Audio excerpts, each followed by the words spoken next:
Alright, in this video we're going to be going over how to make a bow attack. This will include a jumping bow attack, a on the ground bow attack, and actually a seamless transition between the two in case we land while we were attacking. Not included in this video will be the actual spawning of the projectiles, as that requires a little bit more information, but we will get there. Okay, first thing we need to do, I've added in a new enhanced input action called secondary attack. This for me is bound to my right mouse button. Off of started, we're going to do a switch on gameplay tag containers. If you still have not seen where we changed this, I would recommend going back a few videos to the gameplay tags. We need to then set off of none, set our player states to .attacking.bowAttack. And remember that is done just by right-clicking attacking, within the manage gameplay tags, right-clicking attacking, adding a sub tag, and then making sure to select the bow attack. Then we need to do a branch for our is moving on ground. If we are moving on ground, then we're going to jump to a new node called bow. We'll see that within our locomotion, I've added a jump called bow. Goes to bow attack, which is a non-looping animation of the bow sequence, which then transitions back to our normal idle after the time remaining is equal to 0. Next up, we need to then account very classically, like we've done several times, account for the few frames remaining in that swap. So we jump to a node, we don't actually get to play that sequence for a few frames, so we need to make sure that that's accounted for. So we'll do our classic bind event on playback sequence changed. This will be the event. It'll immediately unbind. The first go through, we want to then we use a flip-flop, so we'll just go straight back into running this. And then once we have finished the bow attack, that will be the second instance of going through this. It will run our B on the flip-flop, setting our player states back to none. Then we need to, off of false, if we are not on the ground, we need to do a animation override. Alright, so I covered animation overrides in the last video. If you haven't seen that, I would recommend starting there, but I will give a very brief cover. So we have a play animation override with callbacks, the callbacks being on completed and canceled, the animation sequence being set to that bow jump, the slot name being airborne slot, play rate 1, starting position 0. You can go ahead and copy the airborne slot name, go into the animation blueprint. We're going to go all the way back to our animation graph, and in between our airborne and the falling, add in a override slot. That's just override slot.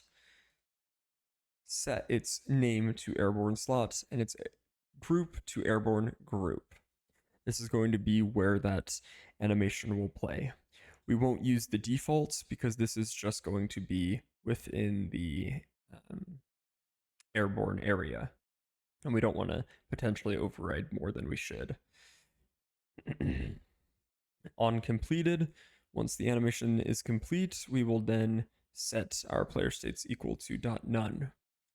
Now if it's canceled, we need to do something else, but to actually cancel the animation, we have to go all the way up to wherever we've implemented our landing, our on-landed custom event. This was a change we made last video as well. We turned the bind event to landed delegates from a regular function, so originally it was just this regular function, to now a custom event, which can be done by either selecting the name of the custom event or pulling the event pin into the event pin. Doing it like this lets us move this around though, because otherwise you would have this red connection.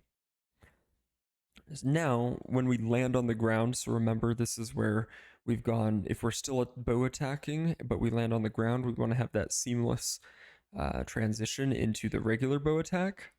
So we'll add a player states.attacking.bowAttack. Remember, this is we've landed, this is fired. Now we're going to do the switch on our player states. We're going to see that our player state is equal to the very specific player states.attacking.bowAttack.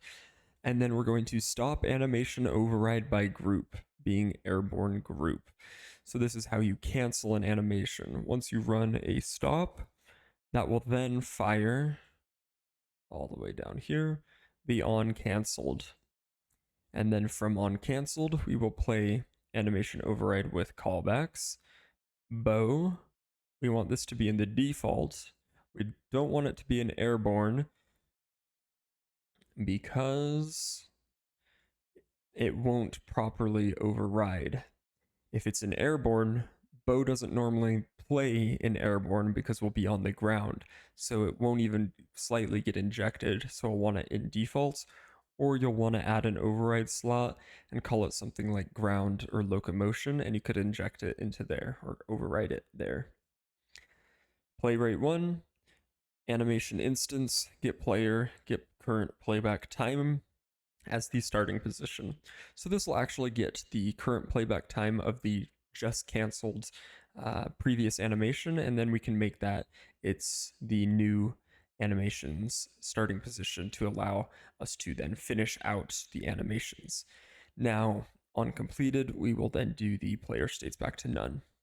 So one issue we can run into is with the timing between the jump and the regular attack. If we go in here, we'll see that I have actually made this line up perfectly, where on frame 29, we have the firing of the bow, and on frame 29, we have that same firing of the bow.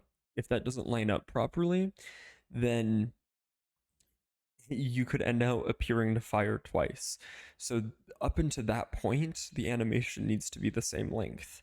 You can have it be different lengths afterwards, but before is where it really matters. It needs to line up perfectly, so then on frame 29, we can be able to finish both of these properly. Now, I'm curious, yeah, so there's only playback time. I couldn't remember if there's also a frame.